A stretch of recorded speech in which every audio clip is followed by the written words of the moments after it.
Terima kasih Anda masih bersama kami, dan bagi Anda yang baru saja bergabung, kami hadirkan kembali 3 berita utama hari ini.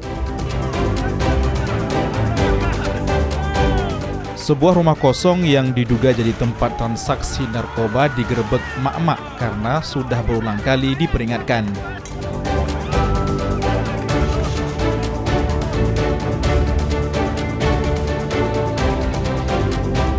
Kasus stunting yang masih tinggi di Kota Langsa mendorong pemerintah setempat menggalakkan program pemberian makanan tambahan bagi balita.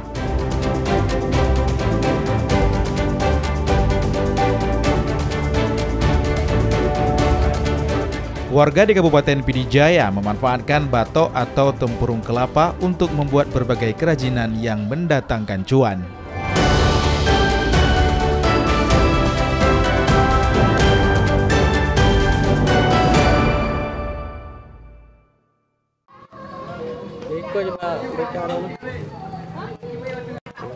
Berbagai kreasi hasil kerajinan tangan dari batok hasil karya ibu rumah tangga meraup cuan pada acara MTQ Aceh ke-37 di Pidijaya, seperti ceret, bunga, gelas, dan hiasan bola lampu.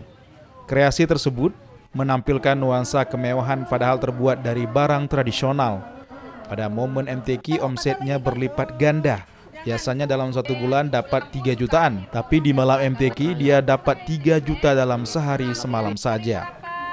Batok kelapa tua yang biasa dibeli untuk dijadikan arang dengan harga 2.000 per kilogram, tapi di tangan Rahma, 1 kilogram batok kelapa cukup untuk membuat jadi 1 unit cerek dengan harga jual Rp300.000. Untuk menyelesaikan 1 unit cerek memerlukan waktu sampai 2 hari. Karena pekerjaannya lumayan rumit. Dalam mengerjakan kerajinan ini, ibu hanya dilakukan bersama suami dan 2 orang anaknya. Cuan yang ia dapat tiap malam mencapai 3 juta rupiah. Sayangnya pagelaran MTQ telah berakhir. Gimana rasa minum ketika air di dalam cangkir batok kelapa? Segar. Huh? Rasanya segar, fresh dingin batok kelapa. Wow. Barangkali akhirnya baru diambil dari kulkas nggak? Enggak. Air yang bukan di kulkas ini. Air natural. Air natural.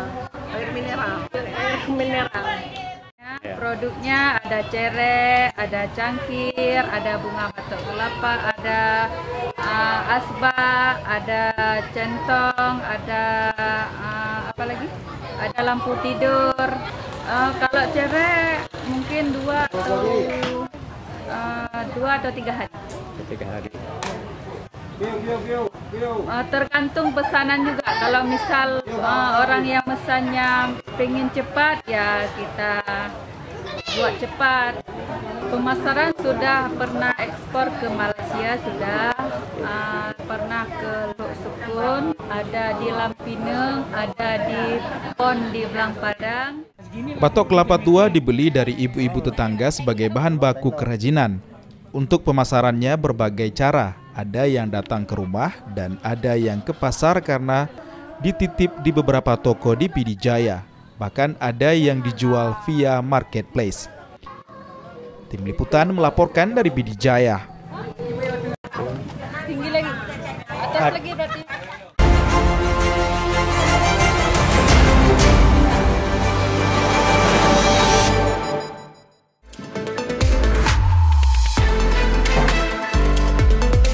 Akibat terlilit hutang, seorang ibu rumah tangga di Goyoluwus nekat jual ganja menggunakan sepeda motor bersama anaknya dan akan dibawa ke Kabupaten Bener Meriah. Kepolisian yang sudah mengetahui langsung melakukan penyergapan. Inilah detik-detik kepolisian Polres Goyoluwus menyergap sepeda motor yang dikendarai ibu rumah tangga bersama anaknya di Jalan Nasional Desa Pantan Cuaca, Kecamatan Pantan Cuaca, membawa narkotika jenis ganja.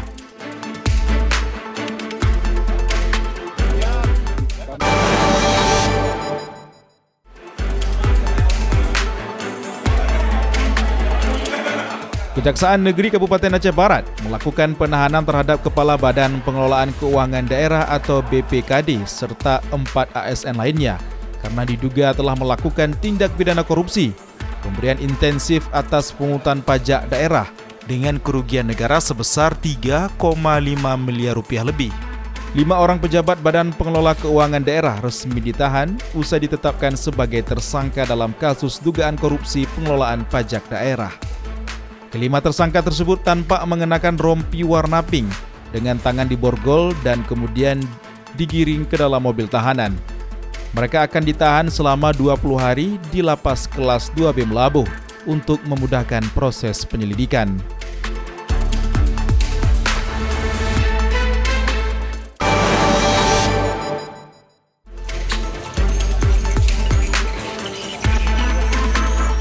Warga Aceh Barat kembali dihebohkan dengan terjadinya ledakan hebat di sebuah pabrik es kristal yang berlokasi di Lorong Nangka, Desa Ujung Baro, Kecamatan Johan Pahlawan, Kabupaten Aceh Barat pada Minggu siang. Ledakan dahsyat terjadi saat mesin pembuat es kristal sedang beroperasi dalam proses produksi. Akibat ledakan tersebut, bagian atap pabrik jebol dan plafon ambruk, serta mengakibatkan 2 orang pekerja mengalami luka-luka.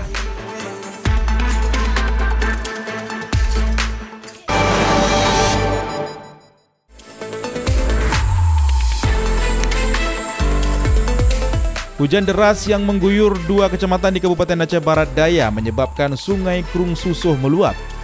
Akibatnya 4 desa di 2 kecamatan terkena banjir hingga menggenangi puluhan rumah. Adapun 4 desa yang terkena banjir yaitu Desa Kuta Bahagia dan Desa Belang Tarok di Kecamatan Belang Pidi, Desa Pulau Kayu, Desa Pauh, Kecamatan Susuh. Dari 4 desa yang terkena banjir, Desa Kuta Bahagia merupakan yang paling parah hingga tanggul Krung Susuh sepanjang 50 meter.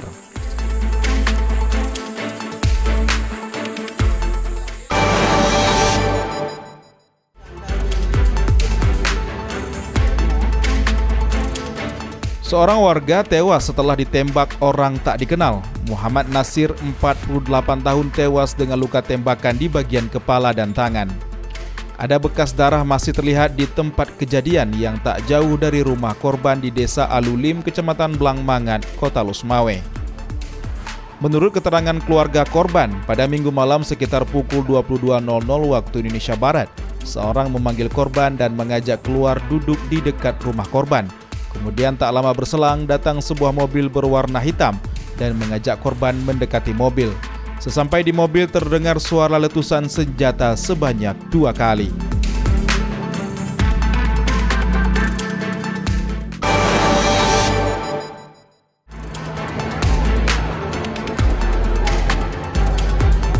Puluhan tenaga medis Rumah Sakit Ibu dan Anak RSIA serta Rumah Sakit Jiwa Aceh menggeruduk kantor Gubernur Aceh pada Selasa pagi.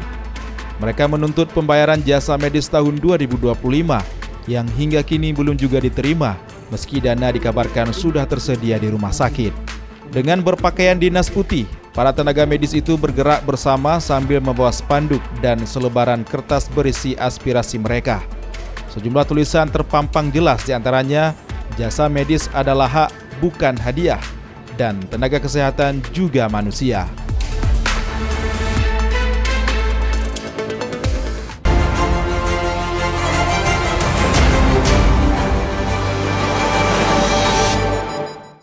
Informasi tadi mengakhiri jumpa kita. Atas nama rekan yang bertugas, saya Adila Heriatul mengucapkan terima kasih atas kebersamaan Anda.